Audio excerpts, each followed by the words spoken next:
Are ready for game number 2 picks and bans. Splyce in the first pick slot this time around. Remember, SK first picked that Hercules very early on and made it work. And by the way, I've got a bone to pick with F. He said Coach Munch didn't get it done. Munch did everything he could, okay? He's doing his best out there. And I will not take any Munch slander on the broadcast. I just won't. I can't disagree with you. I completely respect your take on the Munch dilemma here, and do feel as though F. was entirely out of line to believe that there was any even possibility that some of the blame could be put onto Munch. Unbelievable. This is a professional broadcast, Tom. Keep it together. Serket and Osiris, the 2 bans by Splyce. Hercules actually banned by SK. That's very much an Aror god. Neil and Aror, very similar in their play styles of just pure harassment more than anything else. And Splyce has some options here. King Arthur open. King Arthur is open for Splyce, but quick note, I also want to make sure to go ahead and state, F. if you try to respond, that is clearly unprofessional. Just listen to what we say. Yeah, can't do that. Yeah, you got to be professional on the broadcast for sure. I know First pick Jing for Splyce is the universal sign of, oh, I don't know what we want. But if you don't know what you want, then why are you first pick? I think that Jing first pick is actually really smart here for Splyce because it's a safety pick. It's a late game option for Splyce, but the survivability is what I'm really keeping in mind here because there was a little bit of focus, I think, geared towards that duo lane in game 1. Granted, that came mostly as a result of Splyce looking for frequent invades on SK's purple buff and Neil having to respond, usually bringing over some other members from SK, but I like the Jing pick, and also I want to see if there's going to be a Jormungandr and a Wheelish to follow suit. Yeah, and the knock-up synergy is something that Splyce is really a fan of. Maybe you just go first pick and then first pick Jing because you want to force SK to ban the Hercules. You don't want to give them the opportunity to first pick it. But it does leave open Achilles for SK. Kuzenbo being hovered. And SK has been heavily prioritizing NeilMah's pick pretty much all year. So that could be for him in the support role. Neil just needs the next best harassing base god. And Kuzenbo could have definitely fit that description, but I like the idea of keeping Zapman on this Hachiman as well. If SK don't take a hunter within their first 3, I definitely see Splyce looking to ban away that Hachiman. So this also felt kind of like Splyce strong-arming SK into maintaining their hunter pick in their first 3.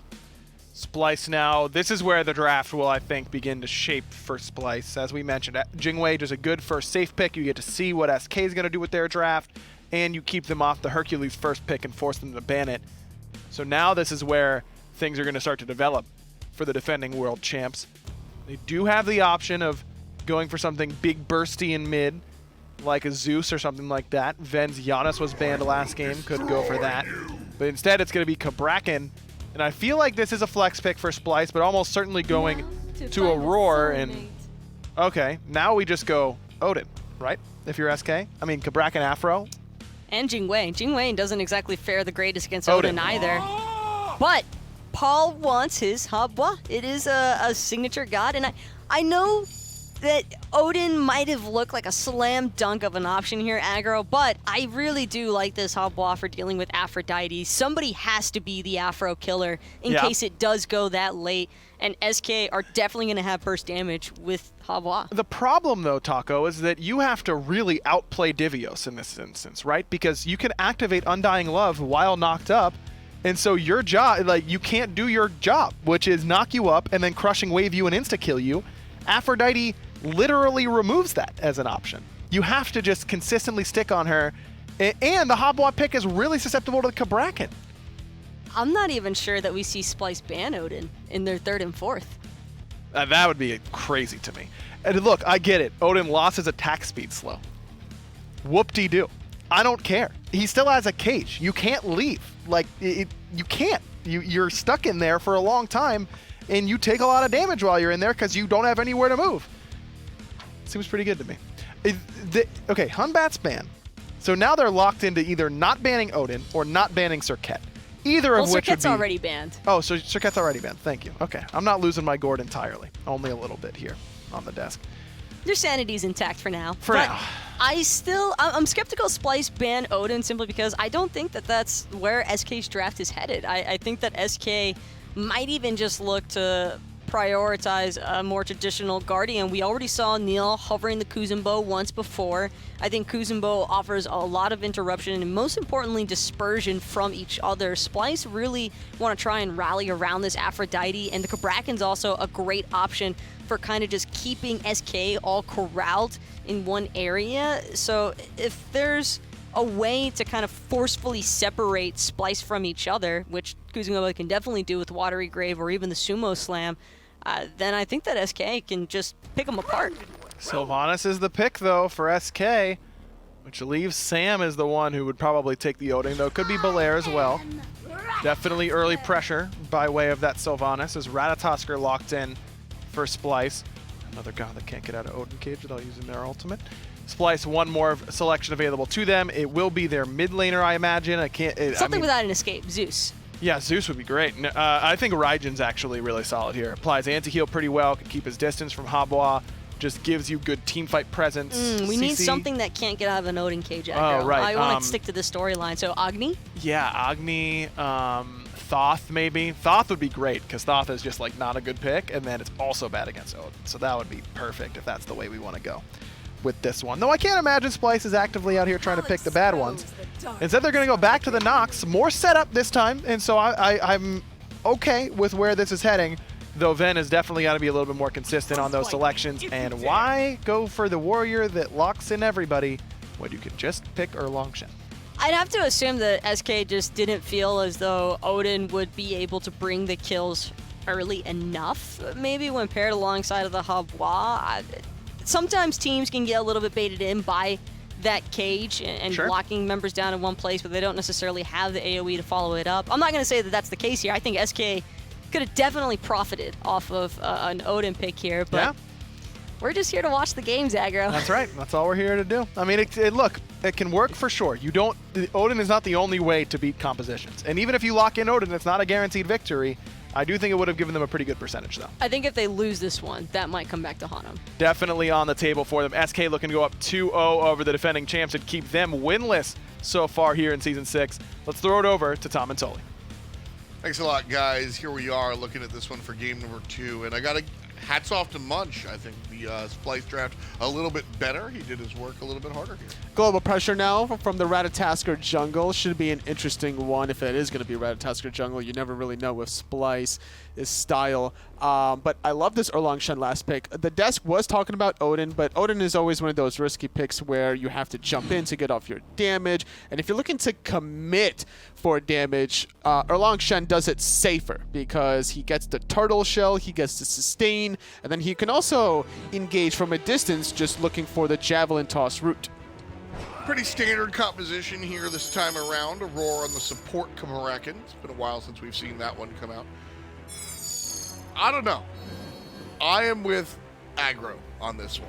I would have loved to see an Odin, man. Sure. I think that this is a composition that this is where you pick Odin. But NeilMah on the Sylvanus, Belair on the Achilles, and then Sammy on the Erlang Shen. That said, this Erlang Shen Hebo combo is a bread and butter for Sam and Paul. So when you're looking at Odin versus Erlang, Odin is just going to cage everyone, but then Erlang Shen can get off the individual picks better without use of the ultimate. You could just blink knock up, and that small little duration of a knock up is where Paul's damage is going to truly start shining.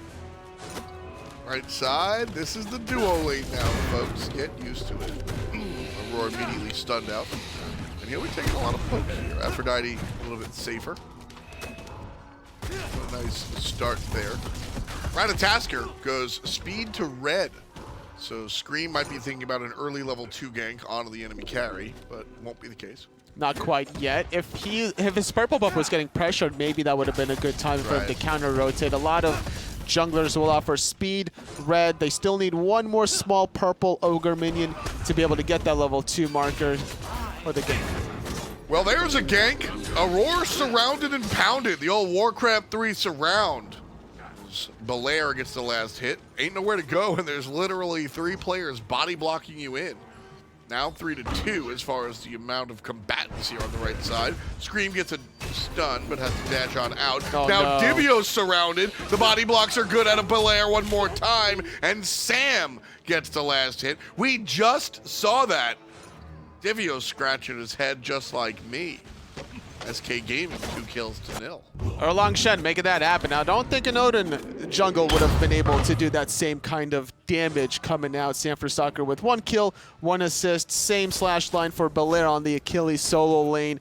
Truly getting off to a great start. Now, 11 stacks on the Warriors Blessing, 22 assassin stacks. And keep in mind, Scream didn't start off with a Blessing.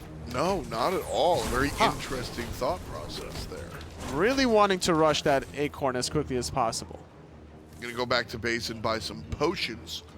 That's a result of not going into the Assassin's Blessing. The Assassin's Blessing gives you sustain as you kill a camp, and so we're gonna see him pick up a health chalice and 1 mana pot. A very interesting start from Scream. We'll see how it translates as the game progresses, but you're also losing about, what is that, 5% movement speed, 5 penetration once you do stack up the Assassin's Blessing. But being able to maybe finish off some of your other items, not a bad look either if you're looking to potentially go in for the Crusher quicker. If you can finish that off at, what, 7 minutes into the game, that's a huge power spike. Certainly gotta look at it. Thinking about it. Early game rotations, not just there yet. For Splyce, that is. SK certainly have been making their plays. Pings coming out on Hebo. Hebo's not a character that's going to be looking for it early, especially not with this build. When you see Paul coming out with rank 2 Bancroft, you watch out.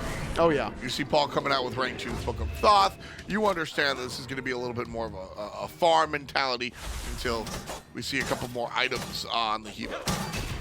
Divios in the first game was getting his blue buff stripped every single time to start, and not much has changed in game number 2. Only difference is there's 2 kills now on the solo jungle side from SK Gaming, so we'll lean on that right side even heavier. Zapman stunned out by Scream. The dash is good. Hunter trying to escape here. CycloneSpin uses the ult, and Zapman falls down, but it's after SK get another kill. Aurora on the other side of the map goes down, and it's still a 2-kill separation.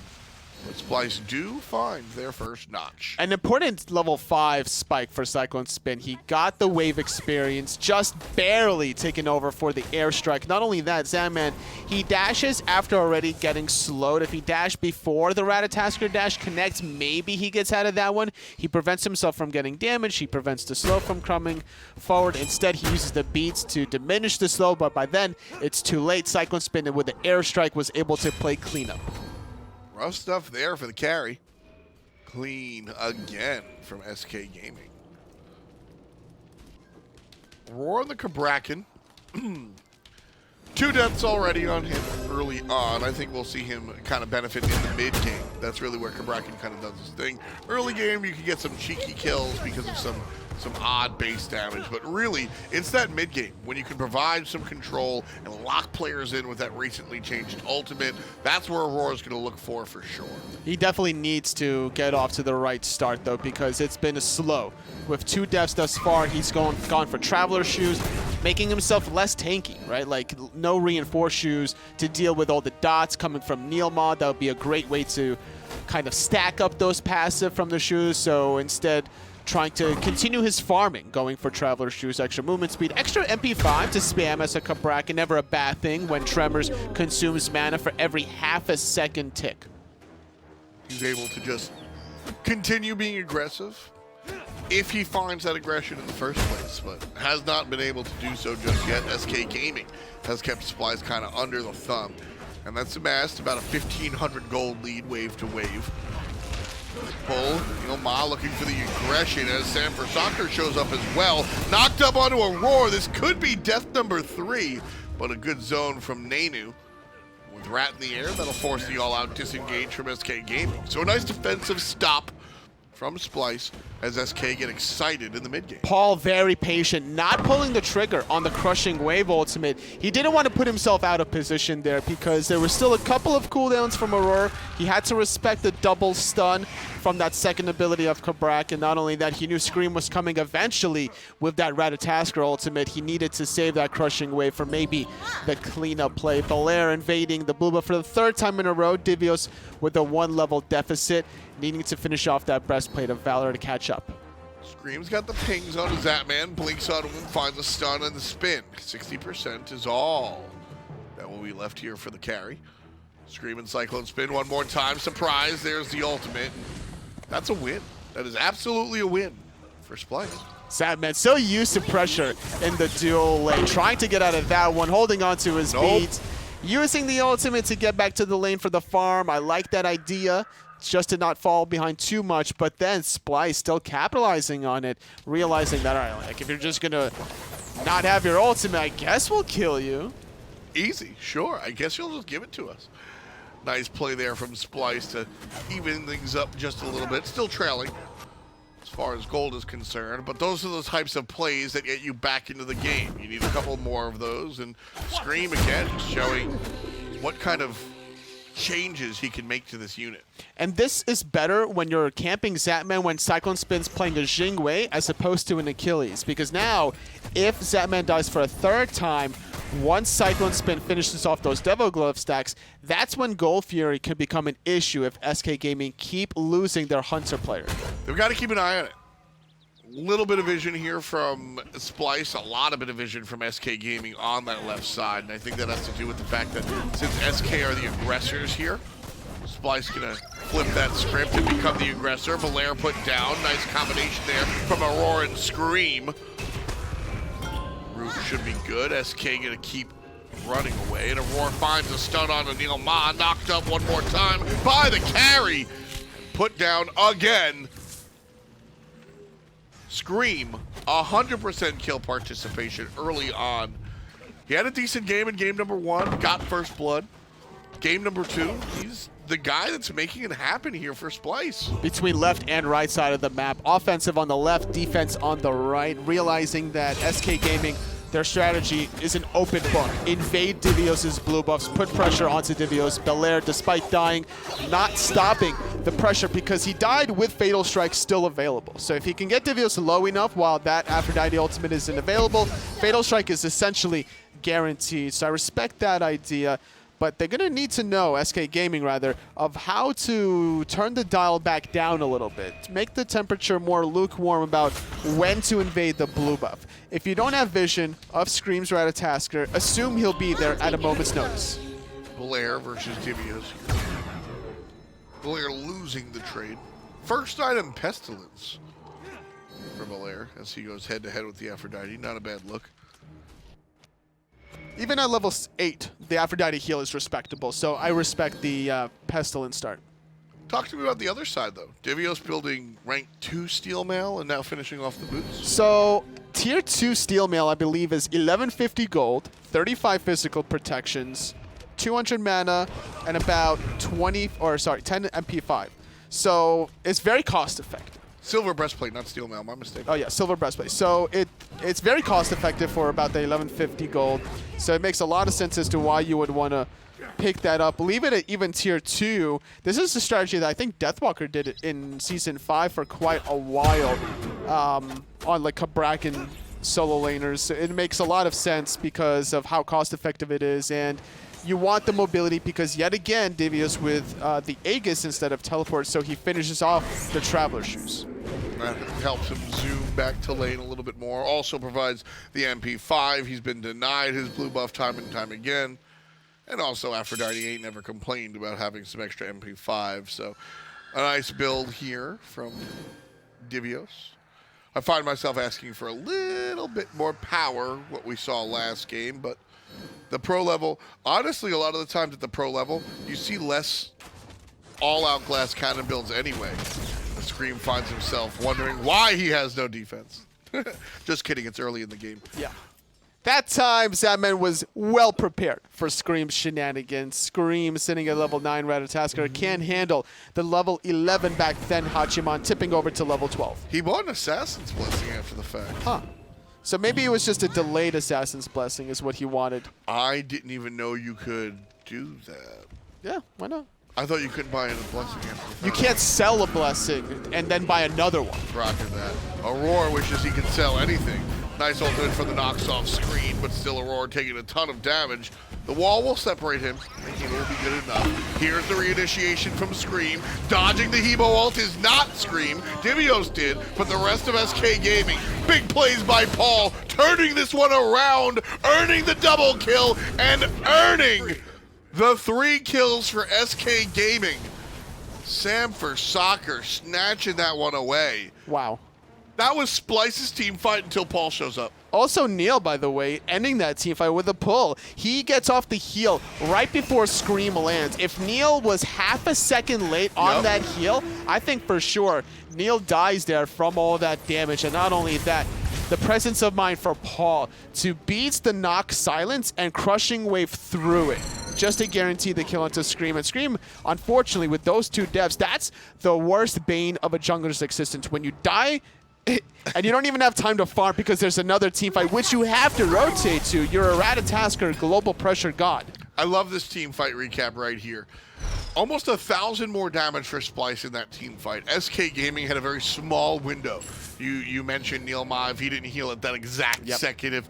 And that's what we're seeing out of SK, is that a lot of things, very low or very high bar for execution, and they're nailing it. You know, this is a team, we mention execution-heavy compositions a lot of the time, and we say, I don't know if this team can do it off of the Hercules support. I don't know if they can. SK Gaming are the team that I go, yeah, you know what? You can execute off of that. So they've certainly been making use of it. Sam for Soccer, 3-0-3. Paul, 2-0-2. These guys, again, find themselves at the focal point of the SK Gaming hive, the fandom, run SK. I can't speak German, so I can't give you the actual. You know the one I'm talking about. I know exactly what you're talking about, but SK know exactly what they're talking about. Looking for something onto Scream, but instead it's onto NeilMah instead. He's pretty low, and Scream's gonna look for it. No, turns to the right side as Venenu's getting pressured. Scream lands on Belair, stun onto the Achilles. Here comes the rest. Beautiful trap by Cabrakan, and Venenu finds number 5. That said, the rest of SK are on the gold fury.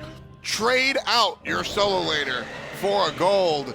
Toli, what are you screaming? Always worth it. Now even looking for more is SK Gaming, knowing Auror's ultimate is down. NeilMah taking a lot of damage, but Paul actually gets taken out by Cyclone. 2 kills for the carry, and still looking for more as Sam for Soccer finds a 3-man knockup on his way out. Zapman goes in! He picks up 1, but hands Cyclone the trips. He wants more. He's not done. He wants more, F-Dot. He wants the Quadra. I don't think Sam's going to let that one happen, though. I mean, Cyclone is still here chasing. The Quadra's off the table, but he can definitely get the 4th kill. I don't know. Speed buff on Erlang Shen. I think he's out of there. Aurora's going to meet up with him. No. Oh, yeah. He's walking over the warp. Hello, bud. Good night. Oh, he got it anyway with the persistent. I told you Cyclone was going to get that 4th kill. I told you. You did, but it wasn't because of Cyclones, because of Aurora zoning. No, it was a Cyclone did all the work. Sure, we'll go with that. We root for the carries in this building. 5,021 damage for SK Gaming. And again, the team with the lower amount of damage wins the team fight. Only 4450 here for Splyce. SK wanting to take that fight after Gold Fury, despite not having Belair, was tricky. They had merit to it. The biggest undersight that they didn't expect was how fast CycloneSpin killed Paul to start off that fight. Paul died with his ultimate and his relic still up. I'm assuming that he probably got knocked up unexpectedly into 2 shots of crit from CycloneSpin catching him off guard. Kind of funny here watching this one develop. SK Gaming with a 3,000 gold lead. Watching that team fight develop. NeilMah just lands a pull and goes, oh no, I landed the pull. That time saying something different. Aurora pulled, knocked up. still finds safety under the tower. Scream here in the ultimate. And I love that play. Scream doesn't have to land down in the middle of everybody. Scream alone just... Nice play by Zapman. Scream's presence in the air is good enough. Cyclone not going to give it up. Zapman taking a couple of shots here. Aussie just kicked in. Zoom. Aegis is good as well. Now the basics come out on Cyclone. All the ward vision in the world. Crit versus crit. Zapman versus Cyclone. Ain't no such thing as a 1v1 in the SMITE Pro League, son. CycloneSpin, sit down. Zapman bides his time till his team shows up, and SK Gaming take the fight on the left-hand side. We just saw like a very elegant jiu-jitsu fight on the left side. That was there, beautiful. where both players were playing offensively, then switching it up defensively, and then all of a sudden the player that was defensive turn it around offensively because of the Aussie proc, being able to heal himself up from the minions, using his back melee minions on his backside to absorb the single basic attacks from Jing, knowing that the second ability was on cooldown, healing it all up. A beautiful mind game from both players. Really well broken down. That was, you know, sometimes we see these carry duels, and it's just, well, he who lands the most shots. I love how elegantly you broke that down, because there was so much in that fight, and a lot of it was Zapman just going, my team's coming. Yeah, I already called my older brother. And he knew that even if he died, his teammates were going to clean up. I think Cyclone would have won that 1v1 at the very end because of the crit. The rage was already fully evolved, and that was the power play that Cyclone was leaning on in the 1v1. Really fun to watch, though. Zap and Cyclone, both premier level hunters here in Season 6. What a crazy thing to say. What a crazy thing to say. In 2013, if you told me, yeah, in 2019, you're going to stand next to Anatoly. Oh, yeah? And talk about Zapman versus CycloneSpin in the Hunter lane. If you told me in 2013 that I'd be commentating my teammate Zapman against CycloneSpin, I'd have been like, nah, no way. Crazy world here. 18 minutes on the clock, 18 kills in the game, split down the middle. The gold, a different story. A slight lead here for SK Gaming as they look to stretch it more so. Right side, Pyromancer goes down just in time. Zapman in position to take care of the Primal Fury the moment it spawns. The vision will be denied as well. SK Gaming on their objective game for sure. Definitely needing to be on their objective game. CycloneSpin alongside Scream, maybe looking for a pick onto Zapman, knowing this Primal Fury respawning any given second now. SK Gaming well aware of this with their presence on the left side of the map. A little bit too early to go for the Fire Giant objective, even though it is the normal baby version. SK with a pretty comfortable lead going into this next team fight. Where will the next team fight be, though? Gold Fury could be one place. Fire Giant, obviously. I think it's more likely we fight around the gold. Players 3 men deep here for Splyce on the dual lane side. SK Gaming surging onto the Primal Fury. Put the ward vision down, clear out Splyces. 5 players in SK jerseys on the objective. Look at his zone as well, trusting Zapman to do it by himself. Scream in the back line looking for the carry. Aror does some good work protecting himself, but the rest of SK Gaming in trouble as Scream re-engages. Venenu takes down Sam, but Belair answers back with Aror. It's 1-for-1 so far. SK Gaming get neither the objective nor the team fight. A little bit of poke from Venenu won't scare too much. This is where Divios really needs to shine with all the sustain, but everyone backing off from SK, realizing that Paul a little bit too low to stay relevant. A good 1-for-1 trade, jungle for support, favoring out Splyce, and Divios is having more concentrated heal, can easily bait this one out with CycloneSpin attached. Crits are good, but the full-out retreat is stronger. NeilMah goes down as CycloneSpin finds the crit onto the players. Zapman gets crit as well, and he'll have to find an exit. And Belair gonna fall down. Double kill. There's CycloneSpin. Scream on the back line trying to deal with Paul. Paul says no. Jungler falls down, but it's a zone, and that's fine. Splyce with the Primal Fear. Good play by Splyce, but at the very end, can we just say Scream was like one of those cats that's like gets sprayed by the water bottle, like that's doing wrong? It's like, Meow, meow, meow. that's exactly what Paul did to Scream. Just Anyway, outside of that, Splyce playing so well off of the Aphrodite pick. CycloneSpin just constantly going in, full trust in his soul lane. Zapman under duress here. Aegis is strong. As soon as CycloneSpin shows up, it's a little scarier. Tier 1 tower falls down, and Zapman will be fine. SK choosing to re-engage. Sam with a double taunt. Paul with some damage. Uses the ultimate, but it's right into Aphrodite. Doesn't matter. Sam still finds the damage after the fact. Aurora goes down as well. Tier 1 tower taken by Splyce originally. The pull, the push down. Double kill for Sam for Soccer as he kicks Divios all the way back home. Belair picks up Venenu just for fun. And Splyce get a tower.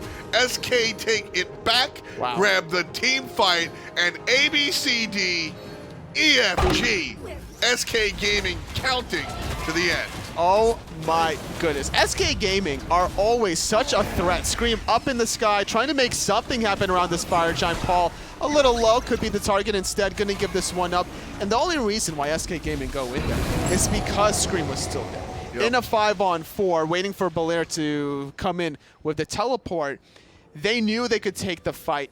Even though Paul's ultimate was like half a second too early, everyone else was just relying on the Cursed Ankh from Neil for the follow-up damage.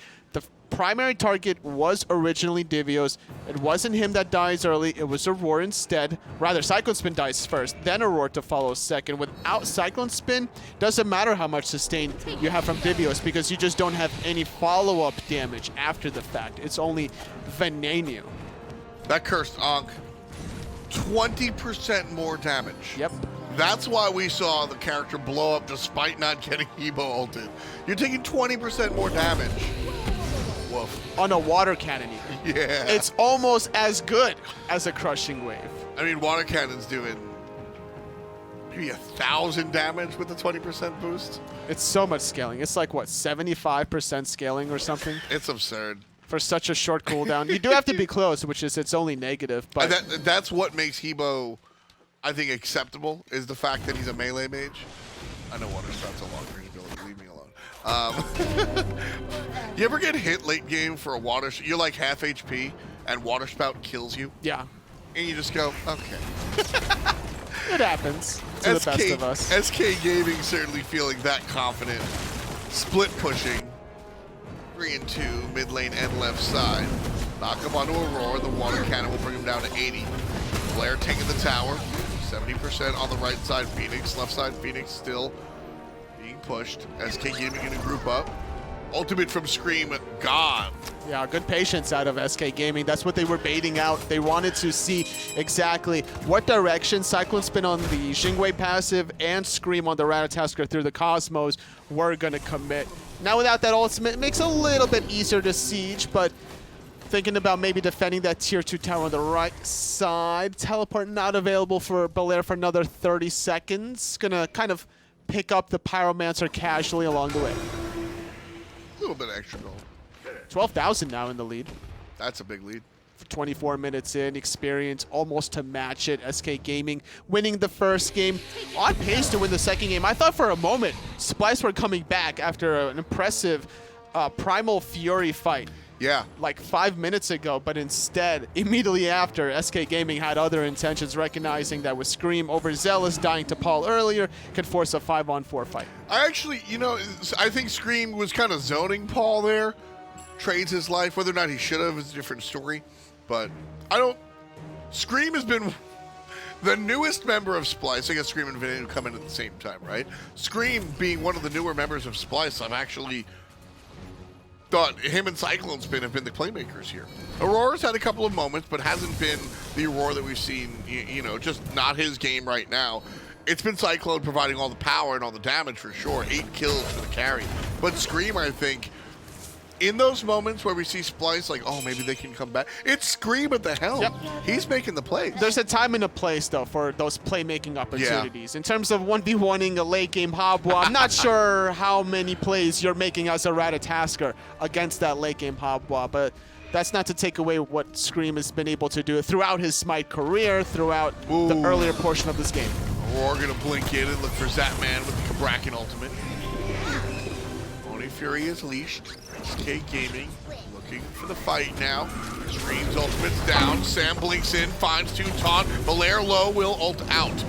Roar has the Afro ult. The pull! It's good! Aror, he's so low, gets the heal from Divios. Paul wants it so badly, but the water sprout doesn't connect on its intended target, which was Aror. Only Fury is alone. And another strong half team fight from SK Gaming. And that is a big deal, I think. The discipline. There's a lot of teams that chase those kills, that run and chase that team fight. SK go, hey, we won. The kill count didn't go up, but we won the team fight. They all have to go home, turn around and get the objective. We did what we needed. Yeah, why not extend that lead to 13,000 gold. 500 gold on average gained per minute out of SK Gaming played in their game 2 with a 1-game lead. Feeling very confident because this team, SK Gaming, you know, they've almost beat out almost beat out Dignitas, and finding the victories against such prestigious teams, it's impressive to see them really play the way they have throughout these weeks. Absolutely. SK Gaming certainly making a statement. Been talking to them a lot. As per Esports Weekly, airs every Wednesday. Make sure to tune in. And the guys are extremely confident. There's no doubt in their mind that they're a top team. And with each week, Tully, I have to keep going, oh, okay. Yeah. Because when a team like that, a middle-of-the-pack team says, no, we're a contender, you go, all right, show it to me. SK continues to just show it to me. So I have to say, I'm on board. Splyce, a tall opposition. This is a good team, even with new players. Scream, I think this Splyce roster beats a lot of teams. They definitely do.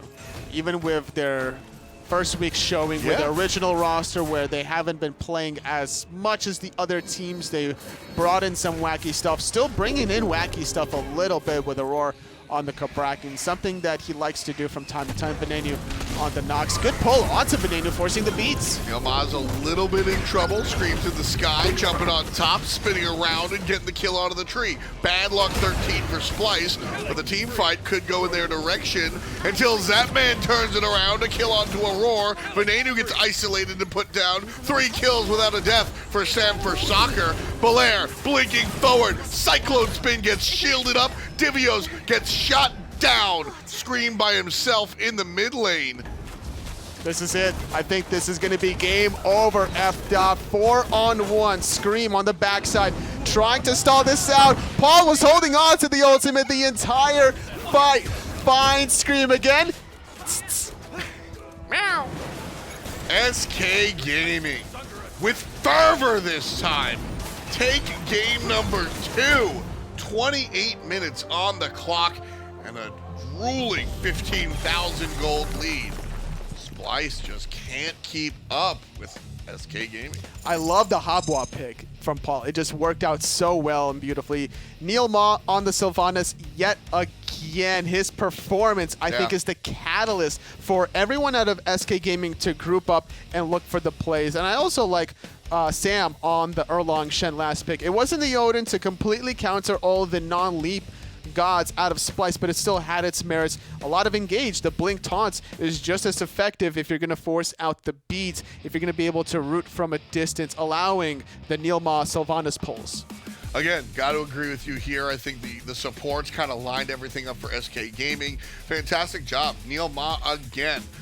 Our unofficial MVP. Yeah. Gotta go Neil. And something Splyce did better in game number 2 compared to game number 1 was defending their blue buff. They lost the first 2. They actually died very early in the game, losing 2 members, both Aror and Divios. But once that third invade came from SK Gaming, Splyce were prepared for it. They brought over Scream on the Ratatoskr, and that 4-on-2, maybe 4-on-3 is what allowed them to slowly crawl their way back into it.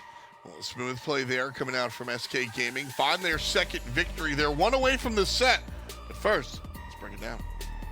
Wow, Splyce down 2-0 now. SK looked great in this one, and I'll be the first to admit they didn't need the Odin. They made it work without it.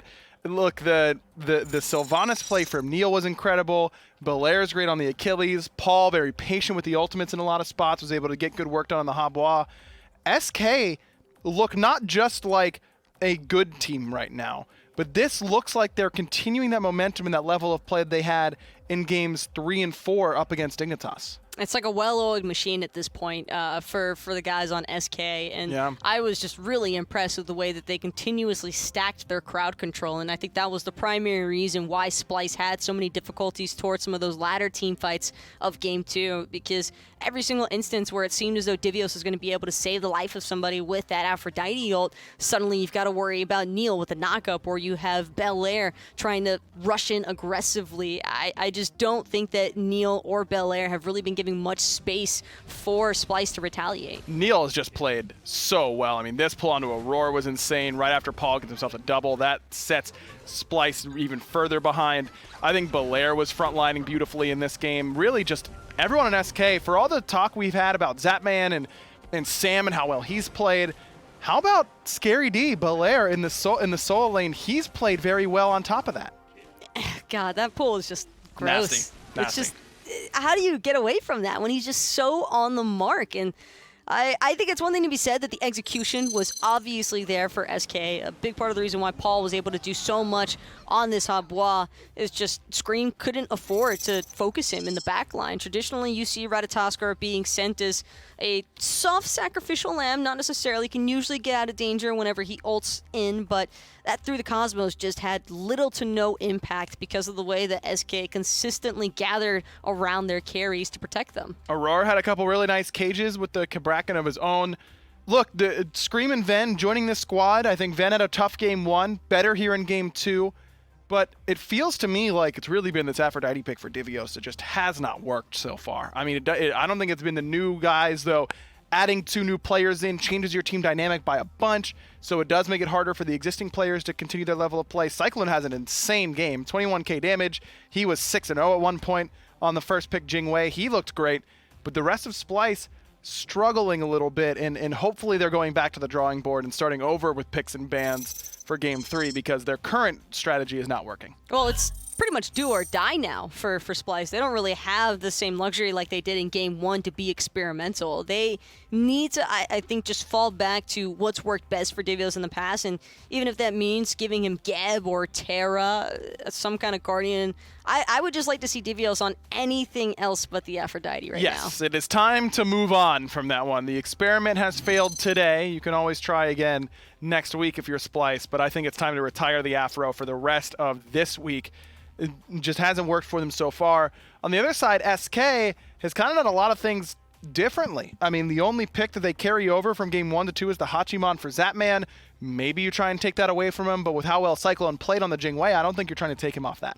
I also don't think that you really want to prioritize stripping a pick away from Zap when Zap undoubtedly is still going to have an impact, whether it's on Hachiman or even the Anher. I could see him pulling out Hui or the Jing Wei. There's so many different flexible hunter options right now that I don't think that should be the initiative from Splyce. If anything, I think that maybe looking to strip away some god picks from Sam. I think that Sam has definitely had 2 really impactful performances. Now, that Circuit game 1 definitely carried a heavy portion of Splyce's, or excuse me, SK's early to mid game, and then the mid to late was also just so heavily controlled by Sam's positioning and cutoffs against Splyce. But we've seen Splyce trying to take some priority towards those bans. I mean, game 2, there was Circuit, Humbots, Dodgy, a lot of assassins being banned away, but I think I want to just see Splyce try to go for a pure control. If they want to stick to this Nox pick, then don't have Afro in the solo lane. Give something with more clear setup or more clear front line, at least, for Venenu to work off of.